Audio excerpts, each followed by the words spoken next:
How sweet! Pustahan ni na Kim at Paulo, booking na booking.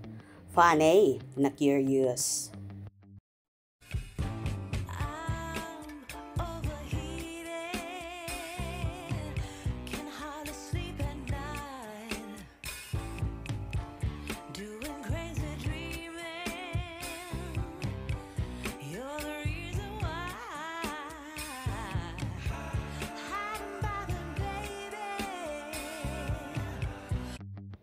Inuungutan si Paolo Abilino ng Kim Paulaja kaugnay sa ibinunyag nitong pustahan nila ni Kim Chiu matapos mag-reply ng kapamilya actor sa expose ng isang fan kung masaya daw ba ito sa ginawang TikTok nila ni Kimi.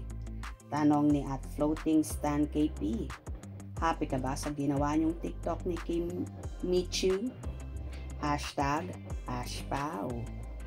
Tumugon naman si Paulo at sinabi nito ang kargang pustahan sa kanila ni Kim. Anya, wala akong choice gumawa ng TikTok with feelings dahil natalo ako sa pustahan. Kaya naman biglang naintriga ang mga solid at kinulit si Paulo. At Marta Adele, anong pustahan nyo? Sorry, pustahan lang. At Hangsong 021-52297, pwede po malaman kung ano ang pustahan nyo. Walang sinagot si Paulo sa mga nagtanong, pero ang ilan nag-wish pa na sana raw ay matalo palagi si Paulo sa pustahan kapag may kasunduan sila ni Kim na mag-TikTok ulit.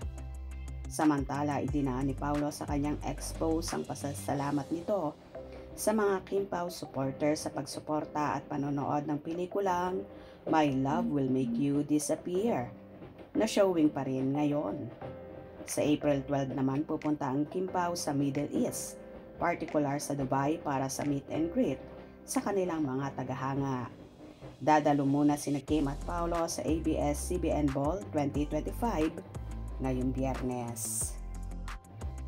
Ano nga ba kaya ang naging pustahan ni na Kim at Paulo na tila naging palaisipan sa lahat? Super nakakatuwa lang kasi na game si Paulo sa lahat ng pinapagawa sa kanya ni Kimi na hindi niya ito nagawa sa mga naging leading lady niya in his past project, mapelikula man o teleserye. Tila isa nga si Chinita Princess sa nakapagpasuko ng bataan ni Paulo na nasasakyan lahat ng trip niya. Kung dati ay mahiyain, tahimik, seryoso, suplado ang aktor. Aba naman ngayon, napakakulit na rin ang aktor at kwelang-kwela na rin. Iba talagang energy ni Chinita Princess sa tuluyan ng nahawa si Paulo. Sana nga palaging matalo ang aktor sa pustahan para palagi silang may entry sa TikTok with feelings.